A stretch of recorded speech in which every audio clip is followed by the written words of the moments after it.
Pada abad 15-16, sejumlah pakar hukum, terutama para filosof hukum pidana di Eropa sana, sudah mengingatkan agar berhati-hati dengan hukum pidana. Mereka mengatakan hukum pidana itu mengiris daging sendiri. Hukum perdata menyelesaikan persoalan orang, hukum pidana justru mendatangkan kesengsaraan bagi orang lain.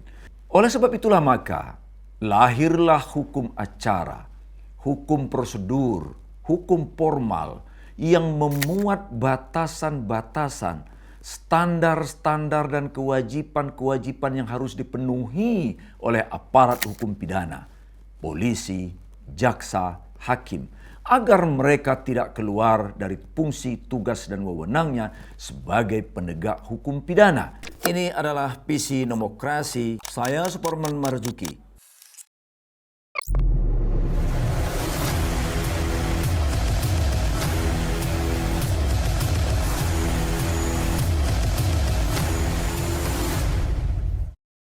Di dalam KUHP itu diatur hak-hak dan kepentingan tersangka, hak-hak kepentingan terdakwa, bahkan di dalamnya dimuat hak-hak dan kepentingan terpidana. Agar apa? Agar penegakan hukum pidana itu betul-betul merupakan penegakan hukum untuk menegakkan kebenaran dan keadilan dalam rangka mencari kebenaran material dari suatu tindak pidana yang dilakukan seseorang, yang dituduhkan kepada seseorang, yang didakwakan kepada seseorang. Tidak boleh penegakan hukum di satu sisi mengabaikan hukum lain di sisi yang lain. Antara penegakan KUHP dan penegakan KUHP adalah paralel di dalam menjaga harkat martabat hukum, harkat martabat manusia. Sehingga penegakan hukum pidana itu dalam rangka humanisasi, bukan dalam rangka dehumanisasi.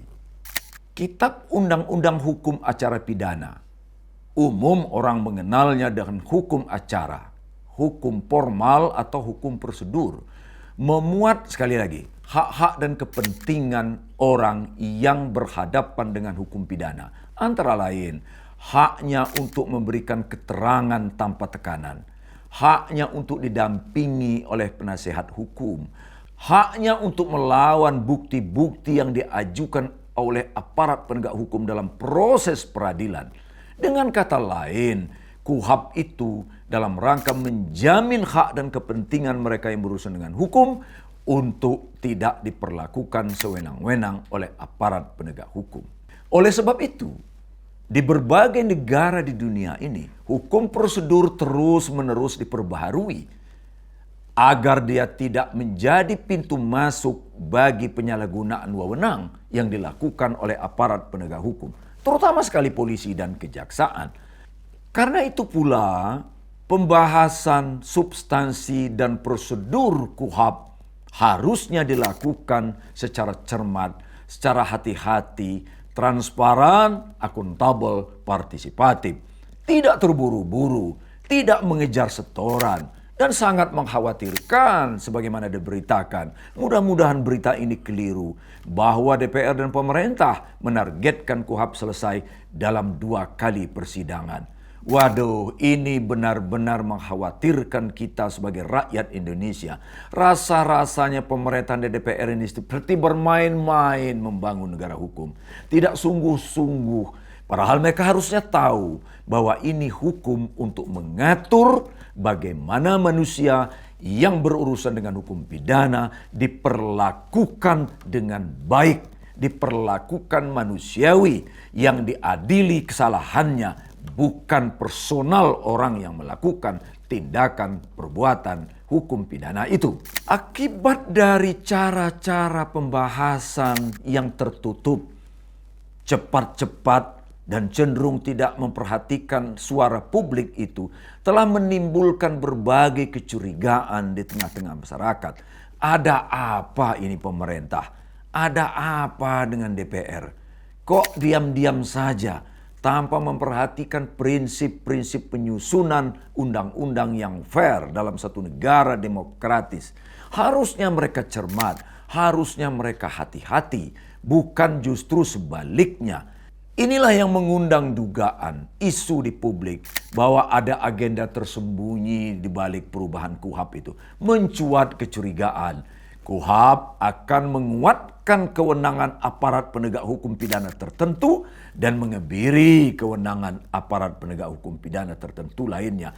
Karena belajar dari pengalaman di masa lalu, penegakan hukum pidana yang tak terkontrol dengan baik oleh hukum acaranya telah menimbulkan malapetaka dan kalau di Amerika Serikat berimplikasi luas terhadap proses hukum itu sendiri.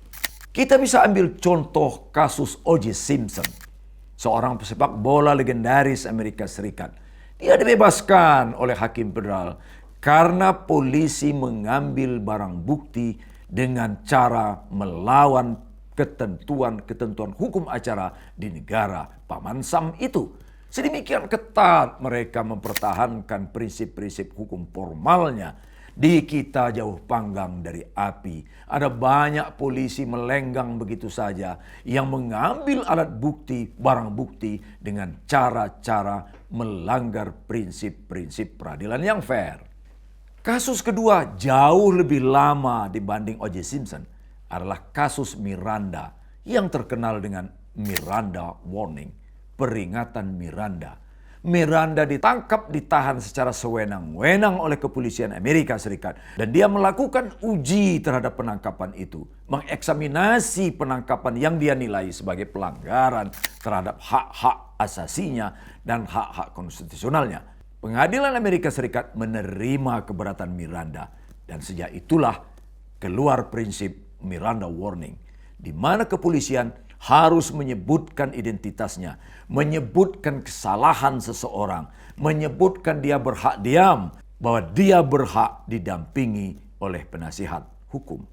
Begitulah pentingnya hukum acara, hukum prosedur menegakkan hukum pidana, termasuk di Indonesia, yang seharusnya dilakukan oleh pemerintah dan DPR, tentu saja di dalamnya oleh aparat penegak hukum, adalah meningkatkan kualitas perlindungan dalam kitab undang-undang hukum acara pidana kita. Antara lain, mekanisme menguji pelanggaran prosedur yang dilakukan oleh aparat penegak hukum. Menguatkan perlindungan dan pengawasan terhadap kinerja aparat penegak hukum yang melakukan pelanggaran prosedur dalam menegakkan hukum pidana. Ada banyak kasus polisi, jaksa mengambil barang bukti secara melawan hukum, menangkap dan memenjarakan orang atau menahan orang dengan mengabaikan administrasi penegakan hukum pidana.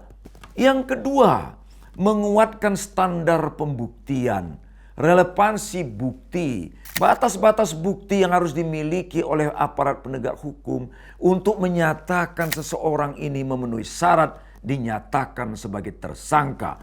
Sampai sekarang masih menimbulkan debat apa itu alat ukur indikasi relevansi dua alat bukti yang cukup. Ini mesti harus ditegaskan di dalam KUHP. Tidak cukup hanya satu alat bukti lalu satu keterangan ahli menetapkan orang sebagai tersangka. Sekarang ini keahlian-keahlian itu sudah tidak bisa lagi dipertanggungjawabkan secara objektif untuk menetapkan orang sebagai tersangka. Yang ketiga adalah penentuan penahanan. Apakah seseorang harus ditahan atau tidak? Ini sepenuhnya kewenangan penyidik.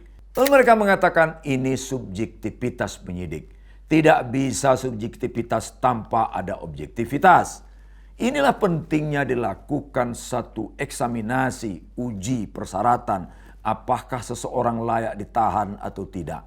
Di Belanda dikenal dengan hakim komisaris.